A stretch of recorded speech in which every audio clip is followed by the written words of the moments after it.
कई सालों पुरानी बात है।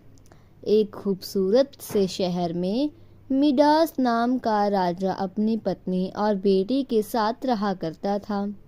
राजा मिडास बहुत लालची था और उसके पास बहुत सारा सोना था। उसे अपने सोने से बहुत प्रेम था। उसे सोना इतना पसंद था कि अपनी बेटी का नाम भी उसने सोनपरी रख दिया था। अपने जीवन में राजा को सिर्फ दो ही चीजें सबसे प्रिय थी, एक सोना और दूसरी सोनपरी। वह अपना सारा सोना एक तहखाने में रखता था और हर रोज उसे गिनता था। उसकी इस आदत पर रानी कहा करती थी कि महाराज, आप ऐसे हर रोज अपना सोना गिनेंगे तो एक दिन यह सारा सोना गायब हो जाएगा। रानी की इस बात पर राजा मिडास बहुत निराश होता है।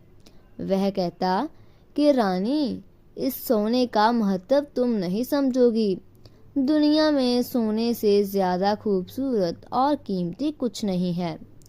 हर रोज राजा अपना सोना गिनता और सोने के लिए उसका मोह बढ़ता ही जाता। साथ ही दिन ब दिन राजा और लालची होता जा रहा था। जहाँ एक तरफ राजा को सोने से इतना मोह था, वही राजकुमारी सोनपरी को सोने में कोई दिलचस्पी नहीं थी। दिन भर वह महल के बगीचों में खेला करती थी। उसे कुदरत से बहुत प्रेम था। सोनपरी राजा से कहा करती थी, पिताजी, देखिए इस फूल को, यह कितना सुंदर है।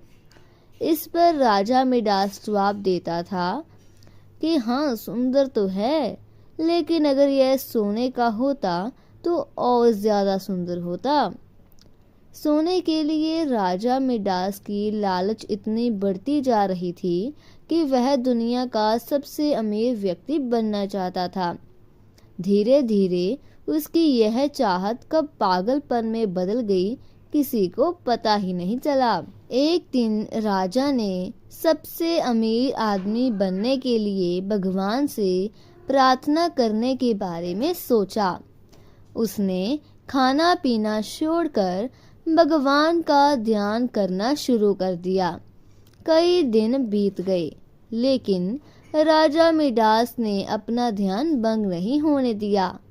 उसकी इस प्रार्थना से भगवान प्रसन्न हुए और उसे दर्शन देने पहुंचे। भगवान ने कहा कि बताओ, तुम्हें क्या वरदान चाहिए। राजा ने कहा, भगवान, मुझे ऐसी शक्ति दो कि जिस भी चीज को मैं श्राप करूं वह सोने की बन जाए।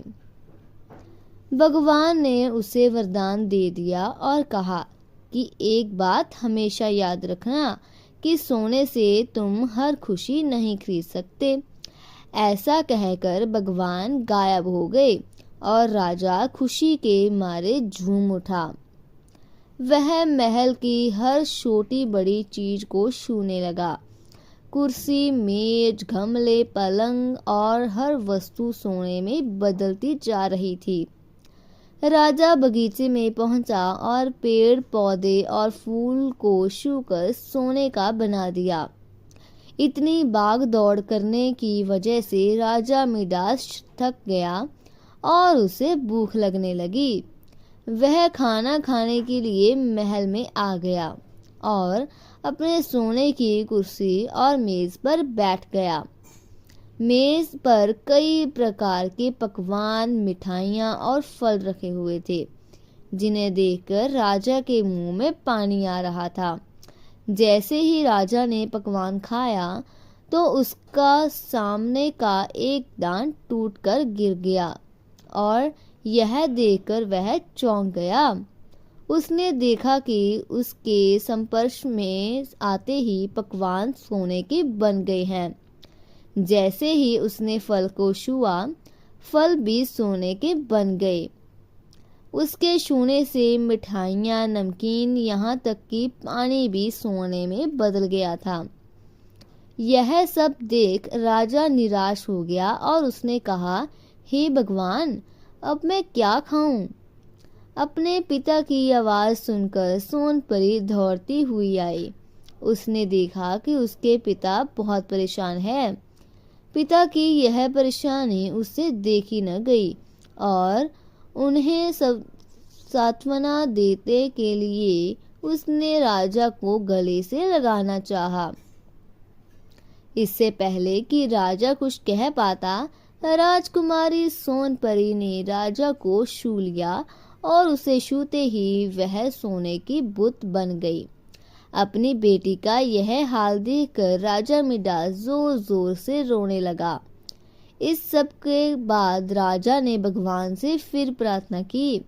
अब भगवान प्रकट हुए तो राजा ने कहा, हे ईश्वर, मुझे यह वरदान नहीं चाहिए।